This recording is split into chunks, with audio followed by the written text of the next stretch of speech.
திருமணம் சம்பந்தப்பட்ட வகையில நீங்க கேட்ட கேள்விக்கு முழுசா ஒரு நல்ல ரிசல்ட் சொல்லக்கூடிய அமைப்புல உங்க ஜாதகம் இல்ல. திருமணம் சார்ந்த வகையில எதிர்பார்ப்புகள குறைச்சுக்கிறது ரொம்ப நல்லது. அதிகமான எதிர்பார்ப்புகள் வேண்டாம்.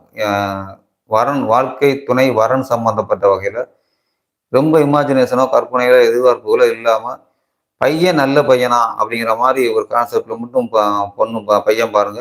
ப வரன் பாருங்க. ஏன்னா, அளவுக்கு அதிகமான கற்பனை ஃபியூச்சர் லைஃப்ப வந்து ஸ்பாயில் பண்றதுக்கு வாய்ப்பு இருக்கு. நீங்க எதிர்பார்த்தது ஒரு ஒண்ணா இருக்கும். உங்களுக்கு கிடைச்ச தகவல் ஒண்ணா இருக்கும். ஆனா, அவங்க திருமணம் சார்ந்த வகையில 1000 பொய் சொல்லி கல்யாணம் முடியும்னு சொன்ன மாரி ஏதோ ஒரு ரீசன்ல உங்கள ஏமாத்துறதுக்கு தான் வாய்ப்பு இருக்கு.